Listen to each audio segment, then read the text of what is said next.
9 volumes. Oui. Voyez-vous? Mais il y en a 2 ou 3 qui sont épuisés. Okay. Donc j'ai exposé cela pour permettre aux lecteurs de voir, de suivre tout le cheminement. Et avec ces ouvrages que j'ai exposés là, on peut parcourir environ 60 ans d'histoire. Oui, oui. On peut parcourir 60 ans d'histoire. Et il est bon quand même de lire l'histoire parce qu'il y a certaines choses qu'on ne peut pas comprendre. Et de la conjoncture actuelle, si on ne sait pas ce qui s'est passé dans les temps passés. Oui. Et dernièrement, on parlait de mon ami Tuneb Delpé, mais on ne peut pas comprendre la valeur de son combat si on ne sait pas ce qu'il a affronté en s'opposant à François Duvalier. Oui. Donc c'est pourquoi j'ai revu et corrigé le François Duvalier pour un petit peu le mettre à jour. Parce que quand on écrit l'histoire immédiate, il est certain que l'on transmet quand même ses propres points de vue. Et entre-temps, on a le temps d'interroger d'autres contemporains. On a le temps de brasser les idées et quand même de plus ou moins consolider le récit. C'est ce que j'ai fait. Docteur René Gillot, ce n'est pas votre grande première ici à Livre en Folie. C'est la 23e édition.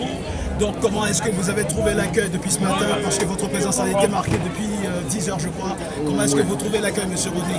Bon, à la vérité, je n'ai pas à me plaindre. Mes amis, mon lectorat est venu vraiment me visiter, voyez-vous. Et non seulement mes amis ont pris le dernier ouvrage, mais ils se sont procurés les autres volumes et répondant quand même à mon invitation de quand même prendre toute la série pour mieux posséder les 60 ans d'histoire de 1956 à 2017, puisque le dernier ouvrage, je l'ai fermé le 10 février 2017. Ouais, l'autre ouvrage, vous avez dit, mis à part non, le Jocelyn Privert. Le Jocelyn Privert, bah oui, ça fait beaucoup ça. Ouais, je l'ai fermé. J'ai fermé la rédaction le 10 février. Ah, oui. Privert a remis le pouvoir le 7 février. Oui. Et le 10 février, j'avais fini de rédiger, de mettre le point final au récit de la transition. Ok, voilà, mais il y a un autre ouvrage, vous dites c'est 2. Ah non, là, j'ai revu le François Duvalier, le mal-aimé. Oui. Parce que j'estime que on ne peut pas, jusqu'à ce jour, l'ombre de François Duvalier plane encore sur Haïti. Et chaque fois qu'on fait référence aux luttes pour la démocratie, on revient toujours à lui. C'est pourquoi j'ai revu et corrigé cet ouvrage, comme je vous l'ai dit, en glanant et un peu partout des éléments des autres contemporains.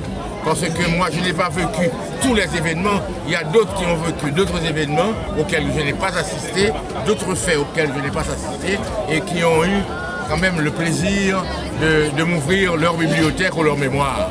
Donc ce n'est pas au gré de ma mémoire seulement, c'est parfois au gré de la mémoire de tous. 2 jours retenus pour cette 23e édition. Aujourd'hui, pas mal d'ouvrages vendus. Espérons que justement il y en aura davantage demain.